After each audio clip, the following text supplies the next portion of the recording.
કે જય વિજય, તમે મારી નજીક રહો છો, તેમ છતાં મને સૌથી પ્રિય એ બ્રાહ્મણો છે.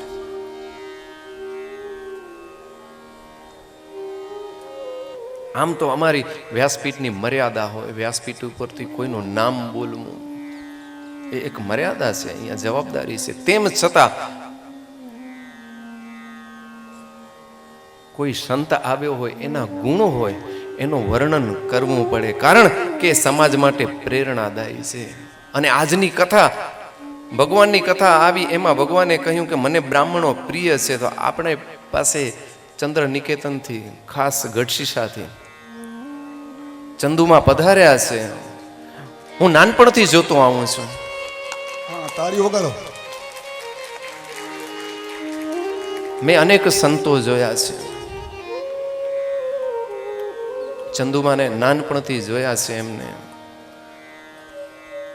જ્યાં કર્મ ચાલુ હોય, યજ્ઞો ચાલુ હોય ને, કોઈ પણ ત્યાં આવીને એક જ પ્રશ્ન પૂછશે, બ્રાહ્મણો કેટલા છે?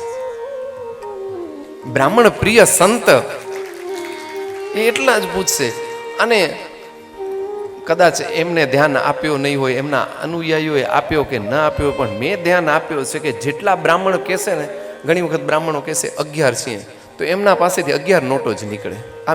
આ મારે પ્રત્યક્ષ નિહાળ્યો છે.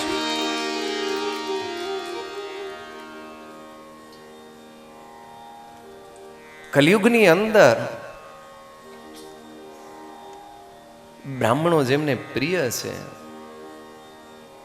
એ વ્યક્તિ ભગવાનની પ્રિય છે. અને એવા ભગવાનને પ્રિય સંત આપણા આંગણે આવ્યા છે, તો આપણું આંગણું આજે પવિત્ર થઈ ગયું છે.